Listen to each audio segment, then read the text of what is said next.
Hi guys, welcome to my channel. So this is my first official video of myself, and I thought what better way to make a video of myself than to talk about the rules. This is a land-based shark fishing page, and I think it's important to start off with the basics, right? So I know my name is A.L. Fishing Gal, but we fish a lot in Florida. So I wanted to discuss and make videos on the rules for Alabama versus Florida. And today's video is all about land-based shark fishing in Florida. Now I do want you guys viewing to keep in mind that there's different rules in Florida for fishing from a vessel for sharks and doing land-based shark fishing. So again, this is the rules for land-based shark fishing only. Now your go-to website is going to be myfwc.com. That's going to have all your rules and regulations. That's also going to be the website where you get your saltwater fishing license as well as take your shark course, which are both needed in order to land-based shark fish. So for starters, yes, I did say saltwater fishing license. You 100% need that. The shark course that you're going to take with that is an add-on. You can get a Florida saltwater fishing license if you're resident, non-resident. They have, for visitors, they have 3, 5, 7-day passes. You can get an annual pass. Florida residents, obviously, you're going to get the annual pass. So when you're on the website, myfwc.com, you're going to want to go through and get all your saltwater fishing information together.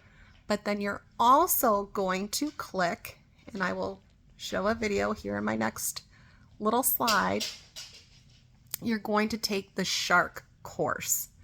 This is 100% required in the state of Florida. Unlike Alabama, you do not have to take a special course for land-based shark fishing.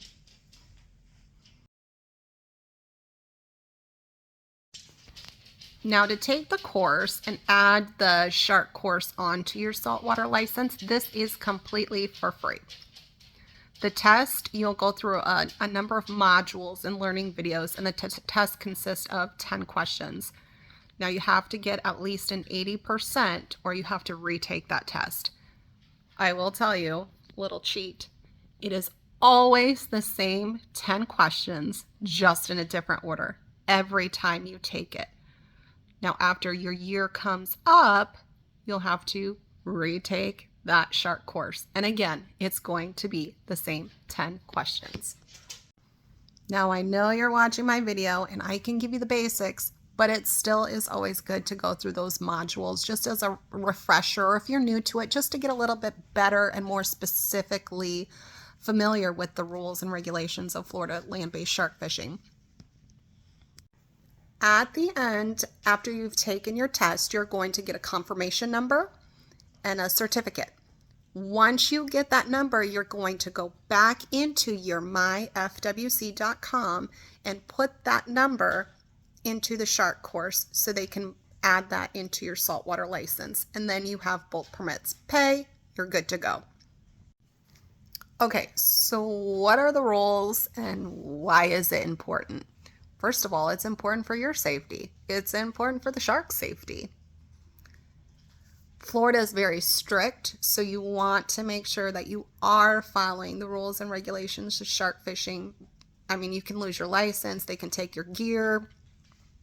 It's a pretty hefty fine too, so it's just important for safety, and we want to protect these sharks too. Florida has a hook and line rule only. You cannot shark fish with treble hooks, hooks that have more than one point, basically. And they're very specific about the type of hooks that you do use. You want to use a non-offset, non-stainless steel circle hook. This is because sometimes you can't get the shark off the hook and you do have to cut the hook. And this allows non-stainless steel. The hook will eventually rust out of that shark's mouth and he won't be stuck with that hook in there permanently. Here's the hooks that we generally buy. And we have looked at Academy, we have looked at Field and Stream. After testing, we've been shark fishing for about 2.5 years now. And after testing, our favorite hooks are the ones from Amazon. So here are what we buy. Okay, so basically you want to fish with very heavy tackle if you are fishing for sharks in Florida. It is also a rule and regulation that you are using a minimum of 80-pound test line. We typically use 100 and don't seem to have any problems.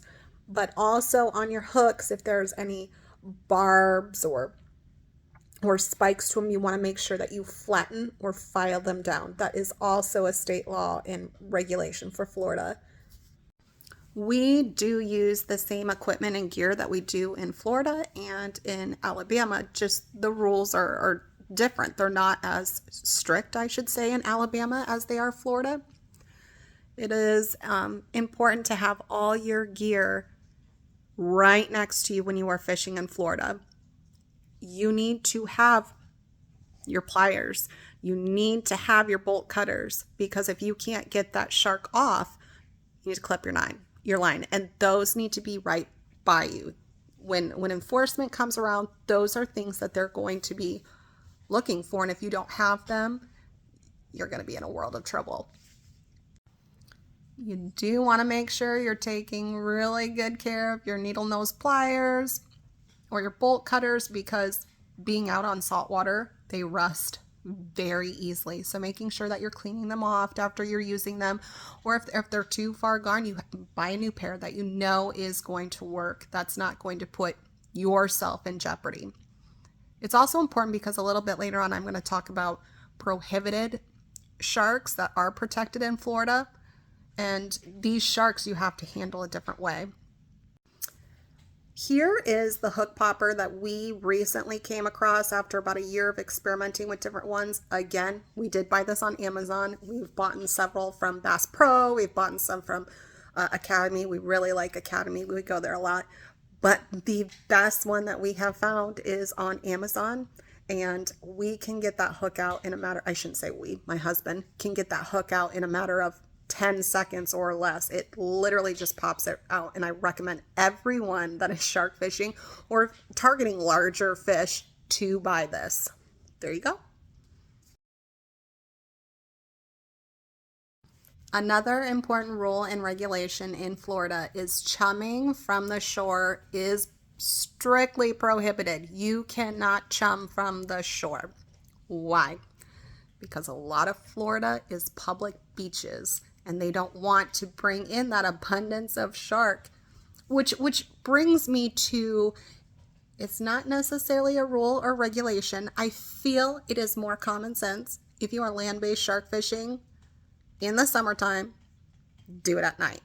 You don't want to be fishing for shark when you see other young kids and families that are vacationing and bringing those sharks into them. You don't want to do that. You don't want. Our daytime is during the winter months. It's okay because summer nighttime fishing is more fun, and it's better luck because sharks like to feed when it's dark. They do. When we go fishing in the winter months and it's daylight, our luck is not as good as when it is summer and nighttime fishing. And yes, a lot of that has to do with water temperatures and whatnot, but trust me, fish at dark.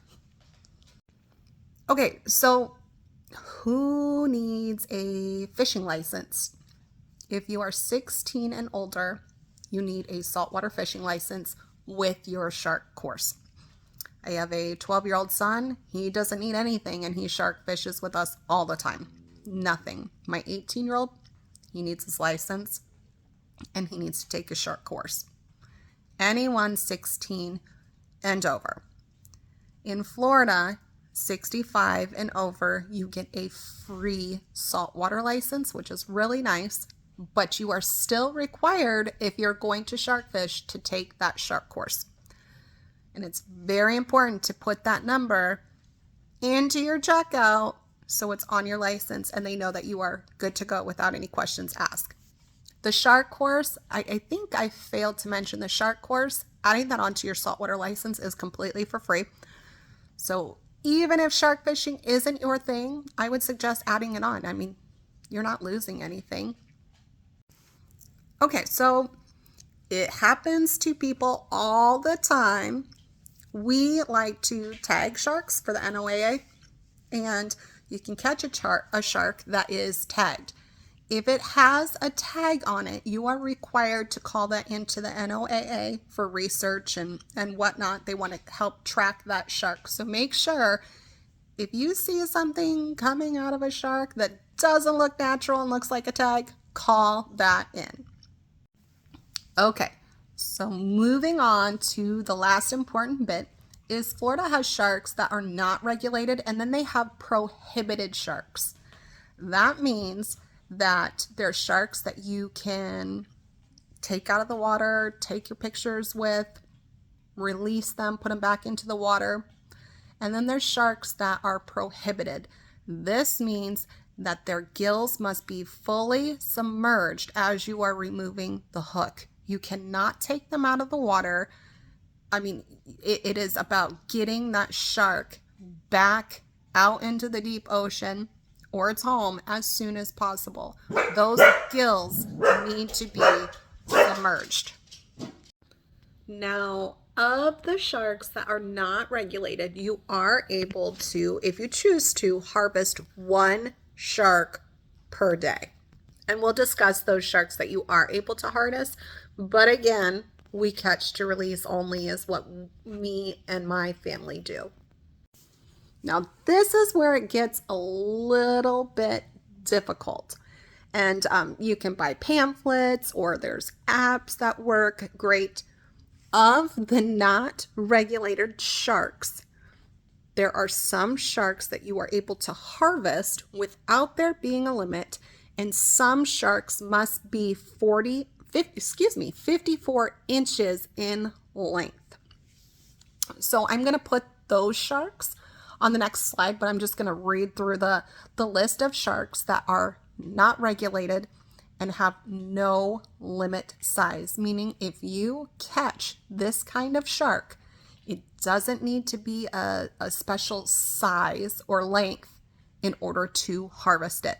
And that would be the Atlantic sharpnose, the black nose, black tip, bonnet head, the fine tooth, the smooth dogfish, the Florida smooth hound, and the Gulf smooth hound. Now, non-regulated sharks that you can harvest that must be 54 inches in fork length include a bull shark, a nurse shark, a spinner shark, a blue shark. We have never caught a blue shark, but I really want to. An oceanic white tip, a porbeagle, and a thresher shark.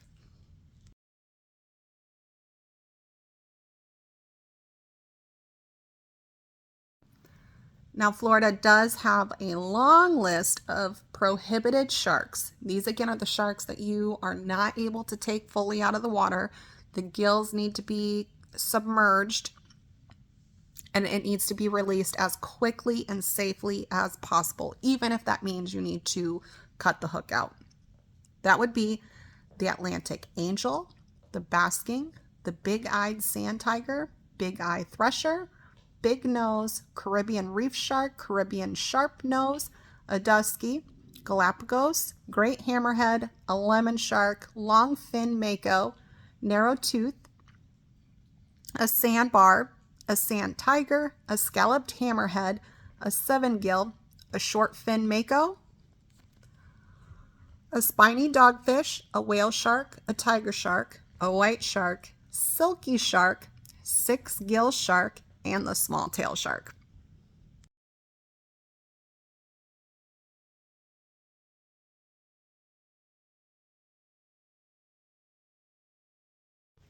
So I know that's a lot of different kinds of sharks I just discussed, and it can get confusing.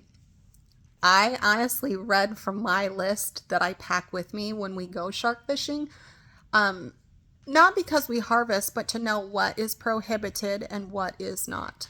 Sometimes, I second guess myself and say we need to leave this one in the water. If you do not know, you treat it as it is a prohibited shark. There's beach goers that are always going to want to see the sharks and have you pull it up. It is not worth the risk of getting in trouble. So please just follow the rules so it doesn't ruin it for all of us land-based shark fishers. As you know from my few videos that I've been posting lately, we drone fish, and that is completely legal in Alabama and Florida. However, with drone fishing, you need to figure out your rules and regulations per state. There are some zones that you are not able to fly in, so we always do a flight check before. But it is completely legal in the state of Florida to drone fish. Just make sure you're in an approved area. We like to fish around Pensacola and Navarre, and Fort Pickens is not an area in which we can drone fish. We need flight approval and permission. There's national parks there. There's the Air Force there, Coast Guard, and a bunch of different military. You always want to make sure that you have that permission and you're just not doing anything that you're not supposed to do. So that's really going to wrap up this video. Again, your go-to for the state of Florida for fishing rules and regulations for land-based shark fishing is going to be myfwc.com. If you have any questions at all, feel free to shoot me a comment. I'll send you a message. We'll work it out. I'm happy to help in any way that I can with what I know. But follow all your state's protocols when it comes to land-based shark fishing. There's a bunch of us out there, and we just don't need a group of people or one person ruining it so they take away land-based shark fishing for everyone. I appreciate you guys hanging out with me on my first actual video of myself. Please give my channel a like, subscribe, whatever you do, and support us on this land-based shark fishing journey we have. Thanks.